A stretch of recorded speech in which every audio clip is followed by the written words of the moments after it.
Dear students, I am Dr. Rajiv Sapre, and this is the 8th lecture about probability, and this is the part of video lecture series about SSC mathematics.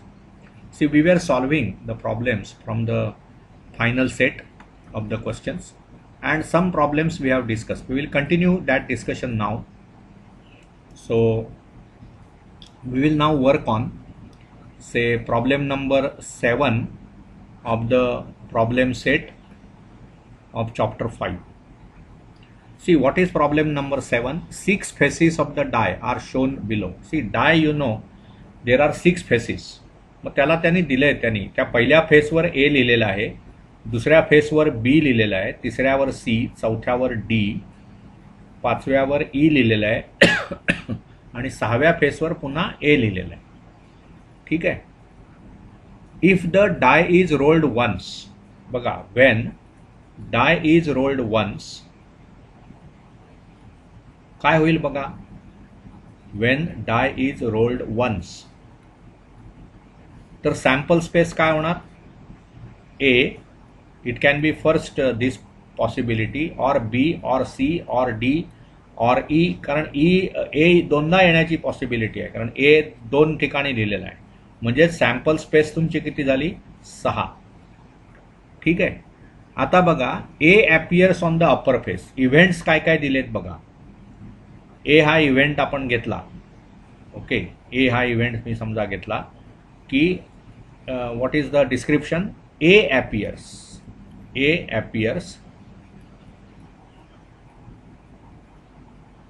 On upper face. A हा वरच्या बाजूला आलाय असं आपणाला event दिलेला आहे. तर मग आपण त्याला फेवरेबल ह्यातले पॉईंट्स कोणते आहेत बघा. दिस अँड दिस. म्हणजेच काय लिहिणार आपण, एस काय असू शकतं, म्हणजे आता सॉरी, ए हा सेट काय होऊ शकतो. इट विल बी ए एकदा आणि ए एकदा, कारण ए 2 वेळा आहे. म्हणजेच number of elements in capital A is 2, आणि म्हणून मग probability of A is equal to number of elements in capital A upon number of elements in S. So it will be 2/6. So it is 1/3. आता हा ए आणि हा ए ह्याच्यात काही साधर्म्य नाही आहे. हा हे सेटचं नाव आहे आणि हे त्या फेसवर लिहिलेला अल्फाबेट आहे. तुम्हाला इथे हे जर जम्बलिंग होत असेल तर इथे याला काहीतरी वेगळं नाव द्या, त्याला बी म्हणा, किंवा बी पण इथे आहे पण इथे काहीही नाव द्या, एक्स द्या. That is not the issue. पुढे बी हा सेट काय होणार बघा, त्यांनी दिलेला आहे. बी हा इव्हेंट काय, D appears on upper face. D appears on upper face. मग आता बी मध्ये काय येणार, एकच त्याच्यात आहे ना, डी हा एकदाच आहे. So B will contain singleton D. म्हणजेच एन ऑफ बी हे काय होणार, 1 होणार. आणि म्हणून मग probability of B will be number of elements in B divided by number of elements in S. So it will be 1/8. Not sorry, 1/8. Number of elements in S is 6. हे इथे चुकीचं लिहिलंय मी. N S is equal to 6. So this will be this is wrong actually. I will erase all this. It is 1/6. कारण बी मध्ये एकच sample point आहे आणि सॅम्पल स्पेसमध्ये 6 पॉईंट्स आहेत. त्यामुळे 1/6 इज द प्रोबॅबिलिटी. ठीक आहे. त्यामुळे हे अतिशय सोपे प्रॉब्लेम्स आहेत. खऱ्या अर्थाने हे सोपे प्रॉब्लेम्स आहेत. तुम्ही जरा असे जर चॅप्टर शोधून काढलेत की मला फुल मार्क्स कुठे मिळतील, सर्वच 10वीचं मॅथमॅटिक्स फारच सोपं आहे, तरीही हे चॅप्टर्स अतिशय सोपे आहेत. नंतर मी शेवटी हॉट प्रॉब्लेम्स पण डिस्कस करणार आहे. SSC चे दोन्ही पुस्तकातले सर्व चॅप्टर्स डिस्कस झाले की I am going to discuss hot problems also which were asked in previous years question papers. Also I will try to solve some question papers for you. Okay. Now coming to 8th problem from problem set of the chapter 5. 8वा problem काय बघा. Box contains 30 tickets. 30 tickets are there, and how are those tickets? say bearing the numbers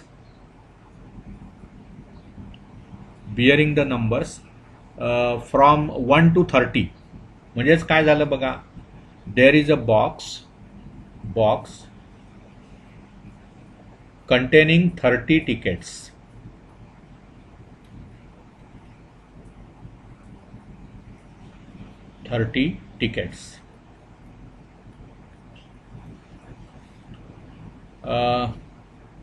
Okay, and having numbers 1 to 30, that is given, having numbers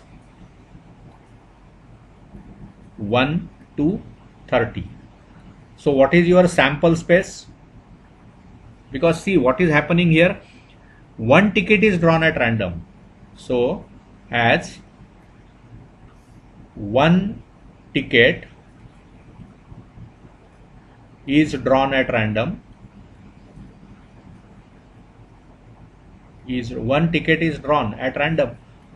त्यामुळे काय होईल बघा, ही जी sample space आहे 1 ते 30 मधला कुठलाही तिकीट तुम्ही निवडू शकता, कारण त्याच्यावर 1 ते 30 नंबर्स आहेत.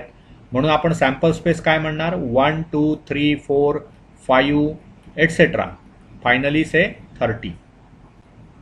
म्हणजेच काय होईल, NS विल बी 30.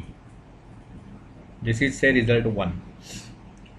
ओके, आता काय म्हटलंय, find the probability of the event that the ticket drawn bears an odd number. बघा आता ए हा इव्हेंट आपण घेऊया. इव्हेंट काय डिफाईन केलाय, तिकीट ड्रॉन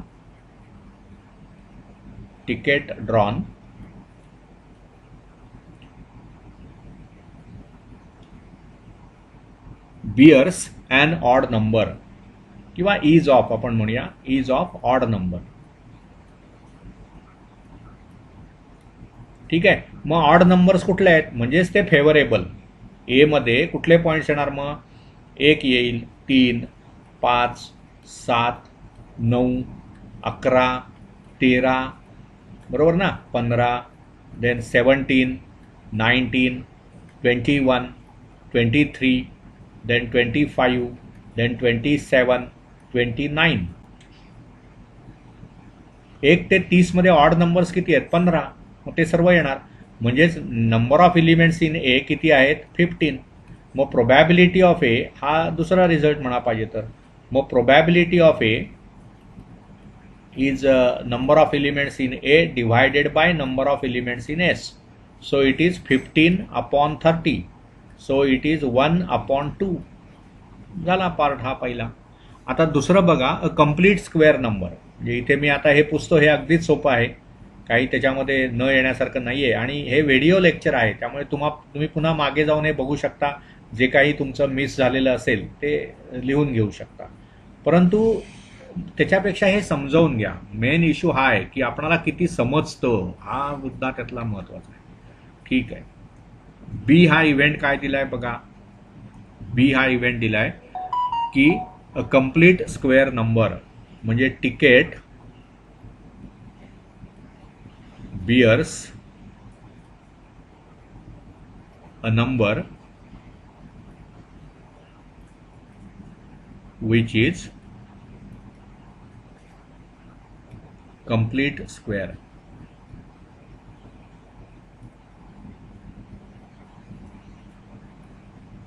म्हणजेच काय होणार बघा, बी मध्ये नंबर्स कंप्लीट स्क्वेअर कुठले आहेत, 1 ते 30 पर्यंत. 1 हा आधी पूर्ण वर्ग आहे, 2 चा वर्ग 4 आहे, 3 चा 9 आहे, 4 चा 16 आहे, आणि 5 चा 25 आहे. 6 चा वर्ग ह्याच्यात नाहीच आहे, ते 30 च्या पुढे गेला तो, म्हणजे हे एवढेच येणार.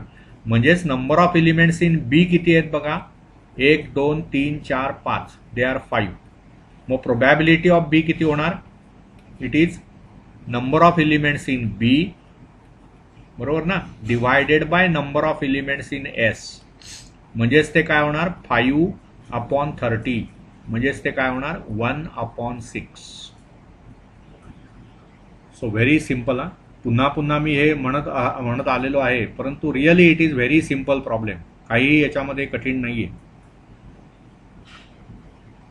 पुढे बघा, आता आपण काही प्रॉब्लेम्स ड्रॉप करू आणि काही पुढचे जरा कठीण प्रॉब्लेम्स आहेत ते बघूया. कठीण असं काही नाहीच आहे त्याच्यामध्ये, परंतु तरीही आता हा एक प्रॉब्लेम बघा, 9वा problem. See 9th problem is very simple. ते काय त्यांनी सांगितलंय बघा, ते जरा एकदा लक्षात आलं ना आपणाला काय त्यांनी दिलंय आणि कशाची प्रोबॅबिलिटी विचारली आहे, की तो प्रॉब्लेम अतिशय ऑर्डिनरी आहे. 9वा problem from the problem set of chapter 5. काय दिलंय बघा, त्यांनी असं सांगितलंय की there is one length and breadth of the rectangular garden. हा 9वा प्रॉब्लेम सोडवतोय आपण.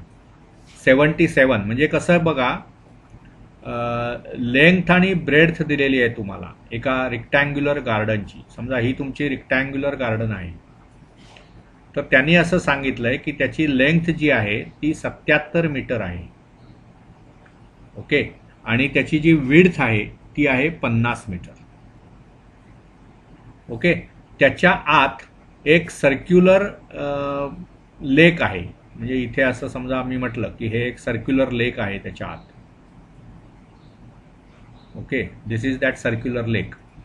तर त्यांनी काय सांगितलंय या सर्क्युलर लेकच्या बाबतीमध्ये, त्यांनी सांगितलंय की there is a circular lake in the garden having diameter 14. म्हणजे हा जो त्याचा काय म्हणता येईल डायमीटर असेल, डायमीटर म्हणजे काय, व्यास किंवा what we can say. Okay, diameter definitely you all no.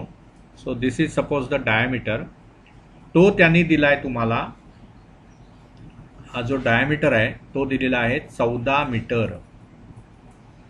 ठीक आहे. आता काय होणार बघा, ड्यू टू वाइंड, म्हणजे तिथे असं एक म्हटलंय बघा, there is a circular lake in the garden having diameter 14 metre. हा डेटा आपला, ही डायग्रॅम झाली. Due to wind a towel from the terrace on a nearby building. इथे एक जवळपास बिल्डिंग आहे, समजा ही अशी एक बिल्डिंग आहे इथे, तर त्याच्यावर टाकलेला जो टॉवेल आहे ना तो वाऱ्यामुळे उडाला आणि इकडे येऊन पडला. तर तो त्यांनी असं विचारलंय, due to wind a towel from a terrace on a nearby building fell into the garden. या बागेत पडला. तर find the probability of the event that it fell on the lake, fell in the lake. तो तळ्यात पडल्याची म्हणजे काय झालं, इकडे कुठेही एकूण त्या गार्डनची एरिया किती आहे ती तुम्हाला आधी काढावी लागेल, आणि त्याच्या आत जो लेक आहे त्याची एरिया किती आहे, त्या तळ्याची एरिया किती आहे. मग कसं आहे बघा की तुम्हाला शेवटी काय काढावं लागेल, या लेकची एरिया डिव्हायडेड बाय ह्या रेक्टँग्युलर गार्डनची एरिया, म्हणजे ती प्रोबॅबिलिटी राहील. कारण लेक किती मोठं आहे, समजा ते गार्डन भर असेल लेक, तर मग ते टॉवेल त्या लेकमध्येच पडणार. या भागात असेल, समजा एक्झॅक्टली हाफ भागामध्ये जर तो असेल, पुन्हा त्याच्यामध्ये कसं आहे की टॉवेल किती वारा आहे वगैरे वगैरे, तो इथे समजा असा बरोबर मध्ये असं रेषा असेल आणि इकडे ही लेक असेल, किंवा ते इकडे लेक असेल, बिल्डिंग इथे असेल, तर असा आपणाला आता विषय नाही मनात घ्यायचा आहे. कारण हा अपुरा खरा डेटा आहे. म्हणजे बिल्डिंग कुठल्या बाजूला आहे, टॉवेल वारा कुठल्या दिशेने जातो आहे, वारा इकडे येतच नसेल तर तो टॉवेल तिकडे आत पडेल, त्या बिल्डिंगमध्येच पडेल. मुद्दा तो नाही, आता तो आपण डिटेलिंग विचारात नाही घ्यायचा आहे. त्यामुळे इथे probability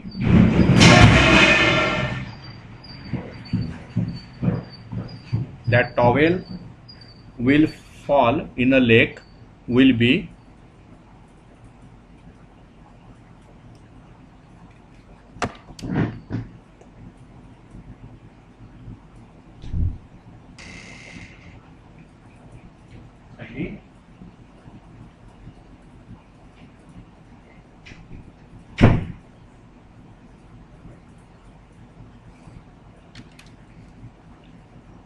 probability that towel will fall in lake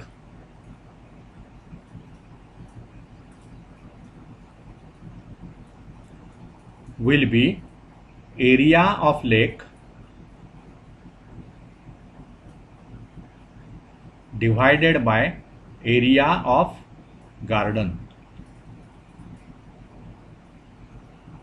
This is to be calculated. Now you know this is a rectangle, so sorry, this is a circle. So area of the lake काय येणार बघा, आणि त्याचा diameter 14 दिलेला आहे. Diameter of the lake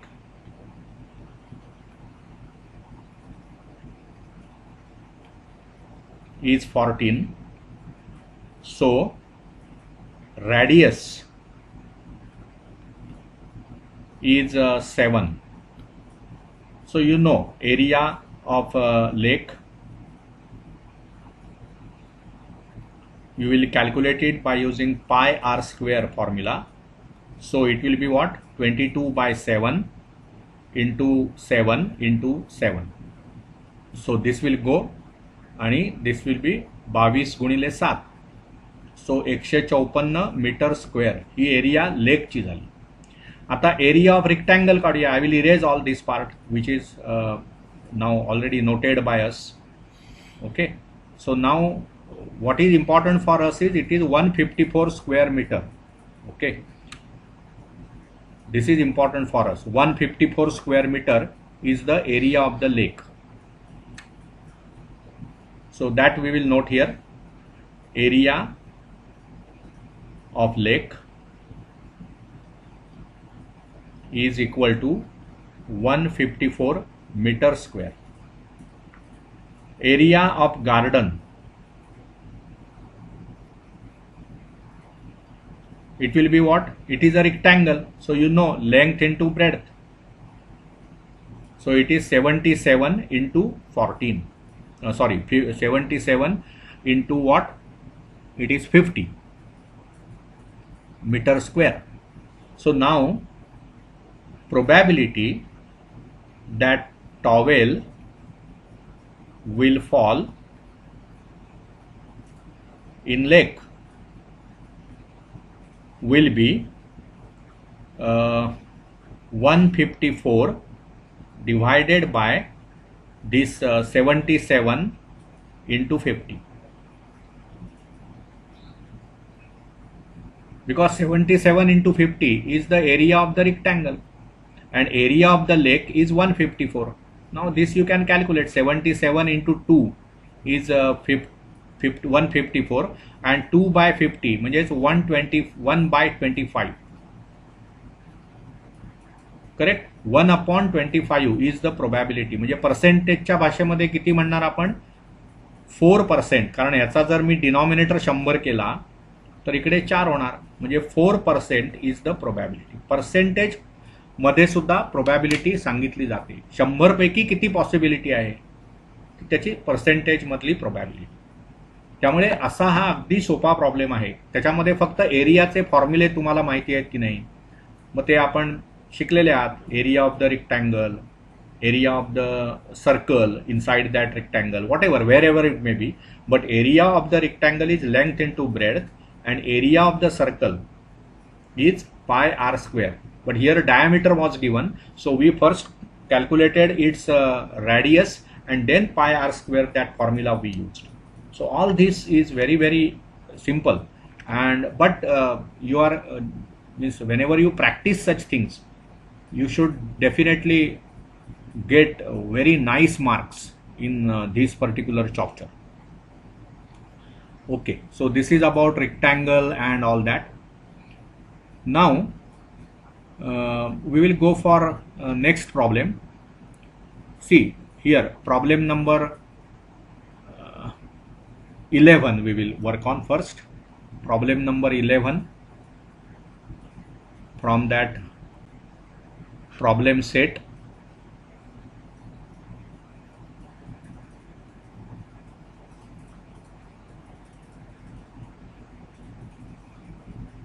Problem number 11 from the problem set of chapter 5. काय problem आहे बघा? 11वा. There are 6 cards in the box, each bearing number from 0 to 5. 6 cards, each having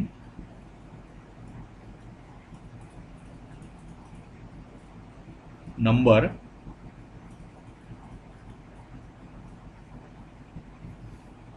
from 0 to 5.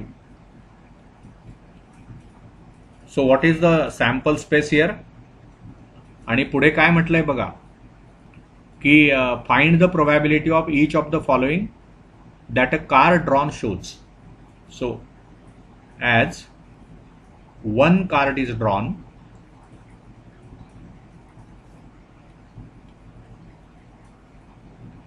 from box.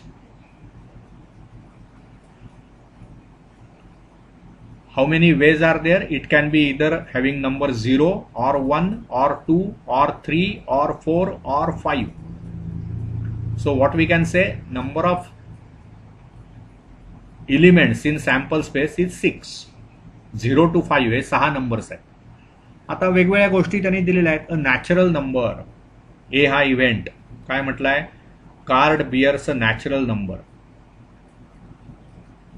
Card bears a natural number.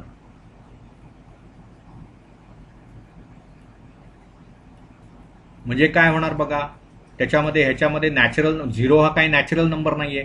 So it will have possibilities 1 2 3 4 5 हे 5 natural numbers आहेत. त्यामुळे ह्याला favourable, या इव्हेंटला favourable elements कुठली sample space मधली, 0 नाही favourable. कारण का, 0 हा नॅचरल नंबर नाही. म्हणजे 1 2 3 4 5 म्हणजेच नंबर ऑफ एलिमेंट्स इन ए किती झाले, 5. म्हणून मग प्रोबॅबिलिटी ऑफ ए किती झाली, it is what, number of elements in A divided by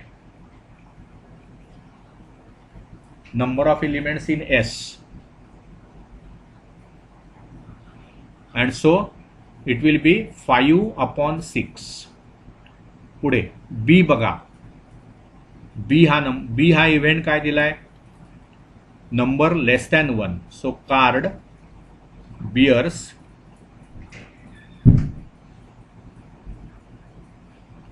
a number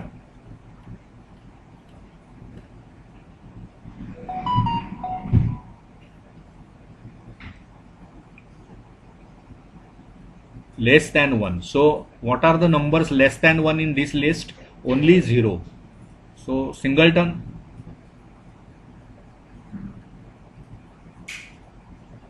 So number of elements in B is 1, and so probability of B is NB upon NS. So it is 1/6. ठीक है. Now come to event C, a whole number. A whole number. Card bears a whole number. What is whole number? They are numbers starting from 0. Whole number. So card bears a whole number. So C will be what? Everything is a whole number. 0 is whole number. 1, 2, 3, 4, 5. These are all whole numbers. So what will be n of C? It is 6, and so probability of C is what, n of C upon n of S. So it is 6/6. So it is 1. See, this is certain event because probability त्याची 1 आली. आणि finally we will do the last part of that. It is a number greater than 5. A number greater than 5. मग आता इथे बघा 0 1 2 3 4 5 मध्ये greater than 5 नंबरच नाहीये. त्यामुळे डी हा सेट एम्प्टी होणार, काहीच नाहीये त्याच्यामध्ये, असा नंबरच नाहीये इथे जो ग्रेटर दॅन 5 आहे. त्यामुळे number of elements in D is 0, आणि म्हणून मग probability of D is what, number of elements in D divided by number of elements in S. So it is 0/6, म्हणून तो 0. So this is what, impossible event. This is certain event. And the other two events we have written where probabilities are 5/6 and 1/6. So this is why I chose this example, because here this example gives you first problem where you are saying that particular event has probability 1, particular event has probability 0, right? Means impossible event, certain event. I hope you understood whatever is discussed. We will continue in the next lecture. Thank you.